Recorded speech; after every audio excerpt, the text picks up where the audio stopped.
The lanterns flickered against the vermilion walls, their trembling light casting long shadows over dragon carvings. Imagine a palace that glittered like heaven, but devoured lives like hell. Behind the forbidden city's golden gates, thousands of young women entered with dreams of love and power. Yet most spent their lives in silence, forgotten or buried in shallow graves no one dared mark. Tonight, we open the gates to the imperial harem where beauty was a weapon, jealousy was poison, and death could come in the stillness of night. And before we unmask this hidden empire of horror, make sure you hit subscribe, because what you're about to hear will haunt you long after the screen fades. From the outside, the harem was a paradise of silk curtains, jade ornaments, and perfumed gardens. But for the women chosen to live within, it was a prison. Each year, thousands of girls were brought from across the empire, selected for beauty talent or simply family ambition. Some were daughters of nobles, others of commoners, all stripped of their freedom the moment they stepped through the palace gates. The rules of this hidden world were brutal. A concubine could spend decades inside the palace and never once see the emperor. Others might catch his eye for a single night and vanish into obscurity by morning. Their lives were measured not in years, but in glances. One moment of favor meant survival, while neglect was a slow death by silence. Servants whispered of women who grew old, waiting for footsteps that never came. Their hair turned gray behind embroidered screens, their voices silenced, their names forgotten in records. They had entered as blossoms, radiant and hopeful, but withered into shadows no one mourned. To be unseen by the emperor was to be erased by history itself. But neglect was not the only danger. A single mistake, a spilled cup of tea, a word spoken too boldly could unleash punishment. Some concubines were beaten until their skin split. Others were starved, left to waste away in hidden chambers where their cries could not reach the outside world. The grandeur of the palace masked a cruelty that thrived in its silence. Yet the greatest threats came not from the emperor, but from the women themselves. Survival demanded cunning. To secure favor, some resorted to poison slipped into rivals' soups or silken cords tightened around the throats of newborn heirs. To lose a child was to lose influence, and in the harem, mercy was rarer than moonlight. Stories spread of infants smothered before their first cry, of mothers clutching lifeless bodies, as rivals smiled sweetly from behind veils. The competition for the emperor's gaze turned mothers against mothers, sisters against sisters. Blood was spilled not on the battlefield, but on the polished tiles of the women's quarters. Eunuchs' castrated servants sworn to loyalty were both witnesses and accomplices. They carried secret orders, smuggled poisons, and silenced those who knew too much. Some pitied the concubines they served, others exploited their desperation, but all became part of the machinery that kept the harem soaked in fear. The empress wife of the emperor ruled above the concubines, but even her throne was unstable. Though she wore the phoenix crown, her power was constantly threatened by younger, more beautiful rivals. To protect her place, she too could turn to cruelty, ordering beatings, orchestrating disappearances, or spreading rumors that destroyed reputations overnight. For the women of the harem, life was a constant performance. Behind painted smiles and graceful bows lay hearts pounding with dread. Every banquet, every tea ceremony, every night spent waiting was a gamble between life and death. And in this world of shadows, whispers, and silk, even love itself became the deadliest poison of all. The palace at night was not silent. Behind carved wooden doors, muffled cries drifted through corridors swallowed by the clang of iron locks. Servants told of women dragged away under cover of darkness, their fates unrecorded. By dawn, their chambers were cleared, their names erased from the rolls as if they had never existed. Some concubines tried to fight back. They wrote secret poems, hid messages in embroidery, or whispered confessions to trusted maids. But betrayal was everywhere. A careless word could be carried to a rival or eunuch, and the punishment was swift. Lips that spoke too much were silenced forever, sometimes with silk cords wrapped gently around the throat. The harem was also a battlefield of rituals. When the emperor visited, concubines were bathed in rosewater painted with powders that smelled of musk and sandalwood. But for every woman chosen, dozens were left trembling in despair, knowing their beauty had not been enough. Each night of rejection felt like another step toward oblivion. Those who won the emperor's favor briefly tasted glory silk gowns, jade hairpins, and attendants who bowed at every word. Yet this triumph was fragile. A single rumor of illness, a single wrinkle, or the arrival of a younger rival could turn yesterday's favorite into today's prisoner. In the harem, power melted as quickly as candle wax. The Empress Dowager, often an older widow of a past emperor, sometimes pulled the strings behind the curtains. With her experience came ruthless wisdom. She knew how to pit concubines against each other, ensuring none grew powerful enough to threaten her. Under her watch, suspicion bloomed like a plague, poisoning every smile. Jealousy was the most common weapon, and children were often the target. A concubine who bore a son instantly rose in rank, but that child's life was always in danger. Rivals slipped poisons into milk-bribed midwives to smother newborns, or spread sickness with infected cloth. A child's cry could mean hope or a death sentence. Records tell of imperial infants who died mysteriously, their deaths written off as fevers or accidents. But within the palace, everyone knew better. The walls of the harem absorbed the mother's screams, while the eunuchs bowed their heads, powerless or unwilling to intervene. The emperor himself rarely investigated, for new children would always come. Even emperors were not safe from the corruption they created. Some were deceived into favoring poisoners, while loyal concubines wasted away in cold chambers. At times, entire bloodlines shifted because of a single whispered lie told by a jealous rival. History itself bent beneath the hidden wars of the harem. And through it all, the palace glistened with beauty. Visitors from afar saw only lacquered halls, embroidered robes, and women moving gracefully like living paintings. They did not hear the sobs at night, smell the rot of secret graves, or glimpse the bruises hidden beneath sleeves of silk. The Forbidden City was both paradise and prison, both dream and nightmare. For the women trapped inside, there was no escape. The gates of the palace were guarded as tightly as any fortress, and those who attempted to flee were caught, beaten, and erased. Their families on the outside had no power to save them. For once chosen, a concubine no longer belonged to her bloodline, she belonged to the emperor, body and soul. Punishments were delivered with ceremony that mocked compassion. Offenders were led to the court of pure silence, where bamboo rods waited in neat bundles, and a scribe read their crimes in a voice as calm as falling snow. And when the first crack split the air, the courtiers did not flinch, because discipline, like perfume and porcelain, was part of the palace's daily art. Some disappearances were quieter still. A matron would request a transfer for an ailing maid. A eunuch would sign a copper tag pass, and by dawn, the only trace was a swept floor and a bedding roll missing from the laundry line, while the lotus pond showed a new swirl of mud against its stone lip. The medical halls reeked of camphor and bitter decoctions, but remedies could be daggers, powders that slowed a pulse by degrees, tonics that blackened gums, pills that stole sleep until the mind cracked. A clever rival needed only to gift recovery sweets and smile while the patient sipped her ruin. For the emperor's approach, corridors were scoured with salt and vinegar, courtyards sprinkled with water to pin dust to the earth, and ranked concubines rehearsed their bows until knees splintered with pain. Yet behind the choreography, a whisper crossed sleeves. The favorite's tea had tasted of almonds. Was it apricot kernel medicine or something that sang of cyanide? An old midwife kept a ledger bound in worn blue silk, a secret calendar of births and tiny funerals. Its margins held codes, 3 dots for born, breathing, a single slash for returned to silence.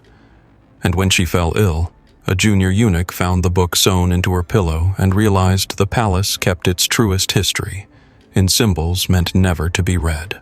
The empress stepped like frost in spring, beautiful and lethal.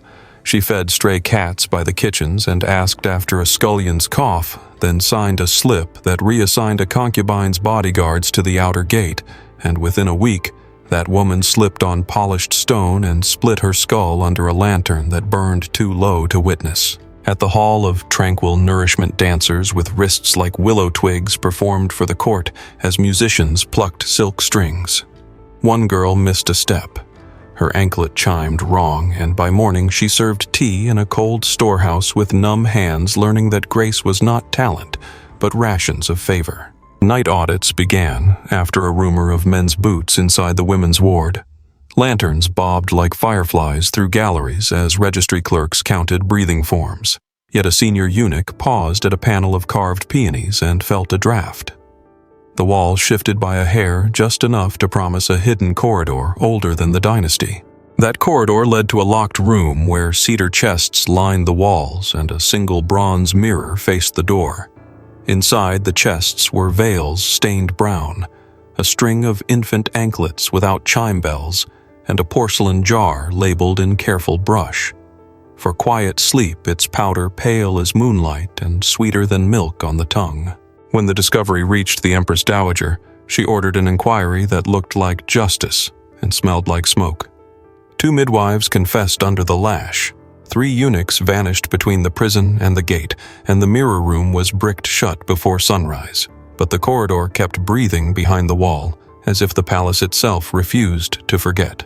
The Forbidden City woke each dawn with drums, yet in the harem, those beats sounded like funeral tolls.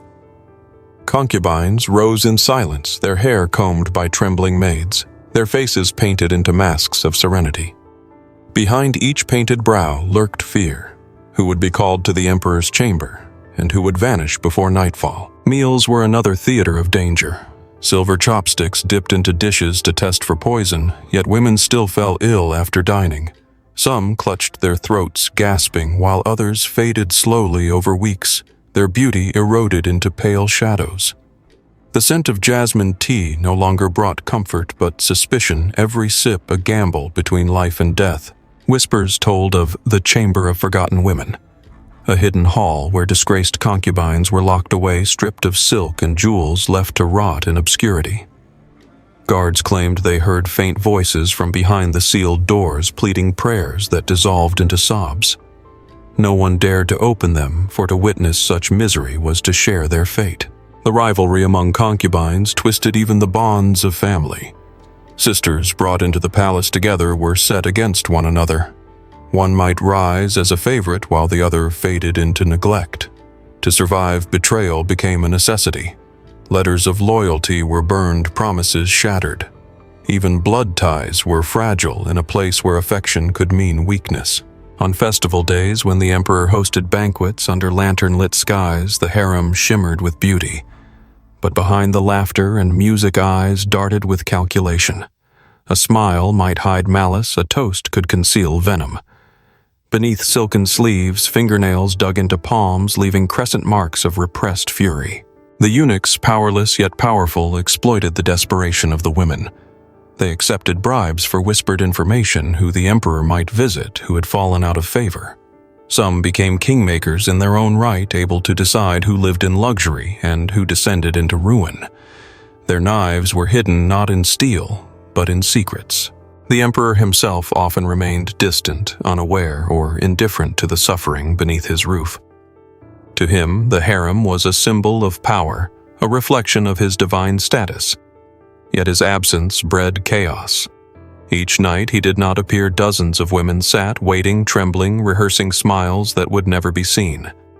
The silence cut deeper than any blade. Some concubines turned to witchcraft and charms, desperate for favor. They burned talismans under moonlight, whispered incantations into mirrors, or wore amulets hidden beneath their robes. When discovered, these women were executed quietly, their deaths written in records as sudden illness. But their ghosts were said to linger in the palace, wandering the halls with hollow eyes.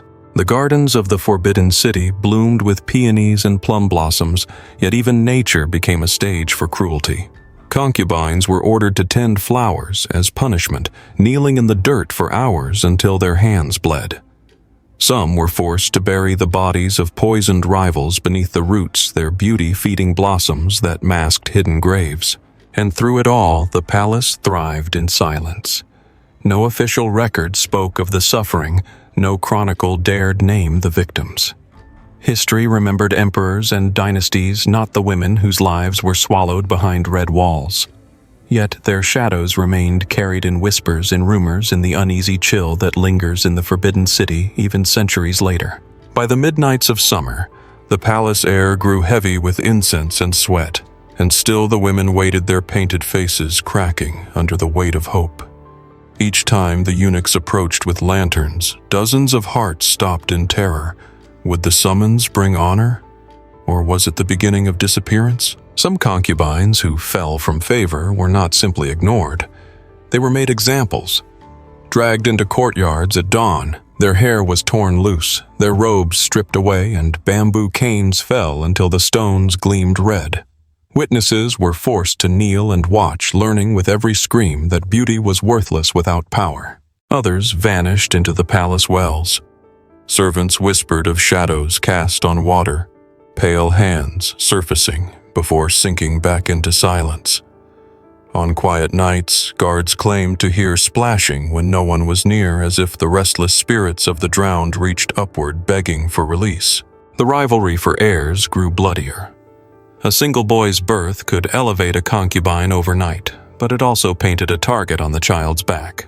Some newborns were smothered in their cradles before their first sunrise. Others sickened mysteriously, their tiny bodies wrapped in silk before being buried without a name. Midwives torn between fear and duty often became executioners. Bribed or threatened, they carried out orders with trembling hands. Some confessed in whispers that they had buried more children than they had delivered alive. Their eyes hollowed, their hearts fractured, yet they survived because in the harem, mercy was punished more harshly than cruelty. Festivals became stages for veiled threats. While lanterns glowed and music filled the halls, rivals exchanged smiles that cut like knives. A misplaced glance could spark rumors of treachery. A dropped cup might be twisted into evidence of rebellion. Every celebration carried the scent of doom beneath its perfume of flowers and wine. Even the empress herself was not untouchable. Younger favorites whispered against her, feeding lies to the emperor. When her power slipped, she retaliated with brutal precision, ordering rivals flogged or confined in cold, lightless cells. Her phoenix crown shone bright, but its jewels were stained with the tears of the women she destroyed. Eunuchs, too, grew entangled in the bloody dance. Some were loyal, others corrupt, selling secrets to the highest bidder. A whispered word from them could raise a woman to glory or condemn her to a slow death. They were the invisible hands that shaped destinies, their silence as dangerous as their betrayal. And still, to outsiders, the harem seemed a place of elegance. Foreign envoys described gardens of jade bridges, women gliding like living paintings, and music as soft as falling petals. They never saw the hidden chambers, the underground cells, the bruises beneath the robes. The Forbidden City wore beauty like a mask hiding the rot beneath. For the concubines trapped inside, survival meant sacrifice. They learned to smile through terror, to bow through pain, to sing lullabies even as their children were stolen. Their voices were silenced, their fates unwritten, but their shadows linger still. For behind the walls of red and gold, the palace was less a home of emperors than a tomb for the forgotten. The Forbidden City was a labyrinth of whispers where a wrong step meant ruin. Concubines learned to read glances the way soldiers read maps.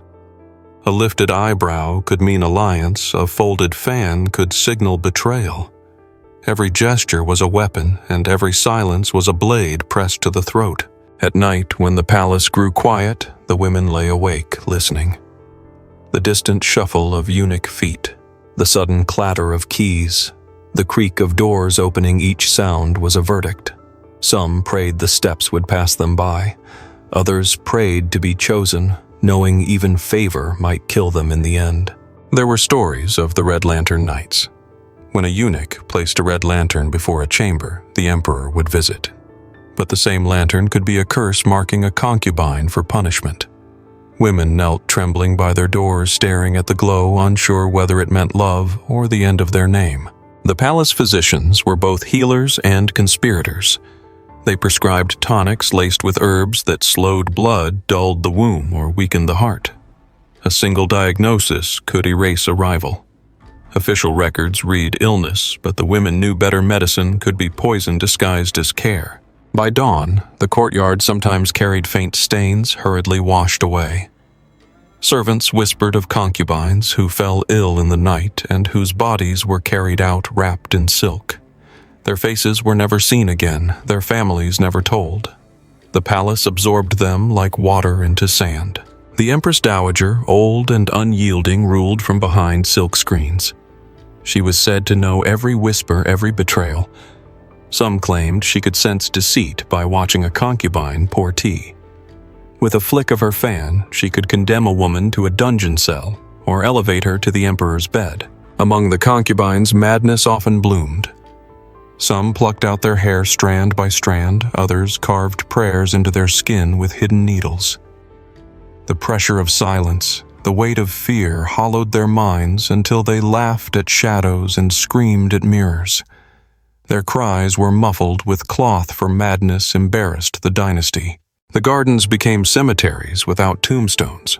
Underneath blossoming plum trees lay bones of those who had angered the wrong rival.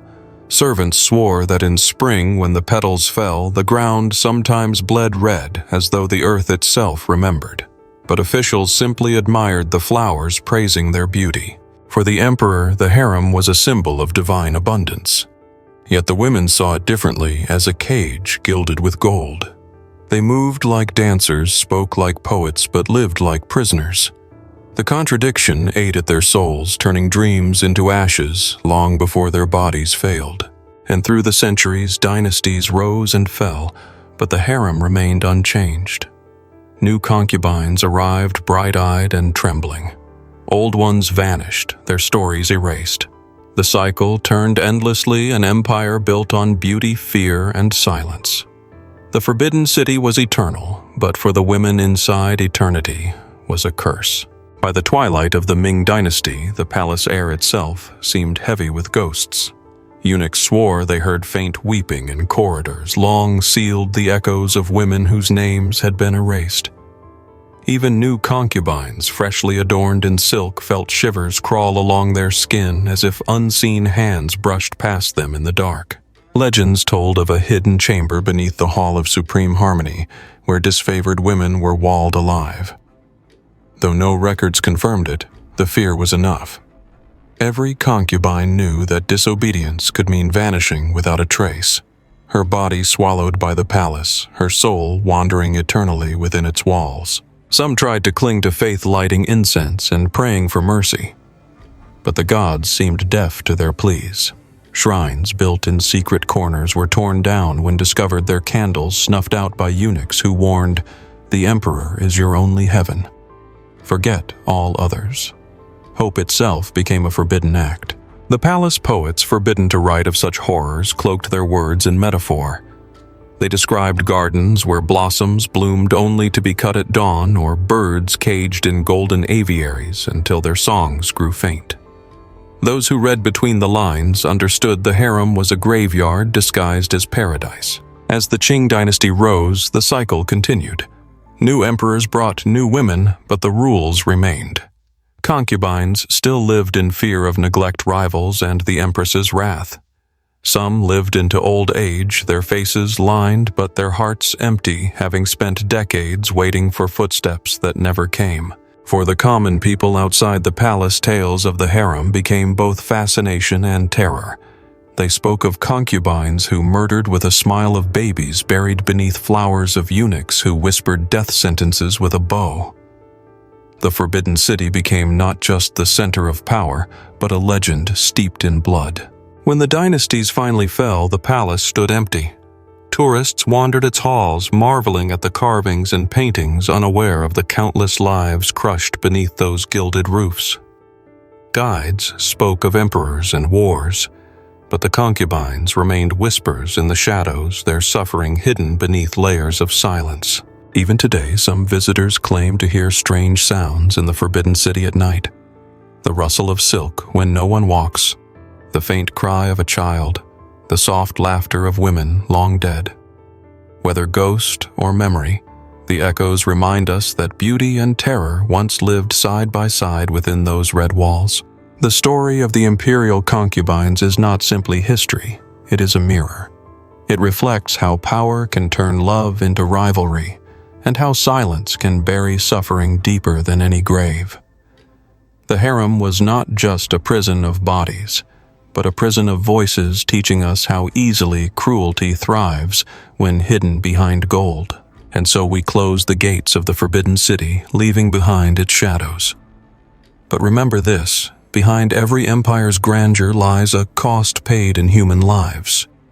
The concubines of China remind us that even the most dazzling palaces can be cages, and the most delicate blossoms can be watered with blood. Their whispers still ask us, what horrors are we ignoring today hidden behind the walls of power?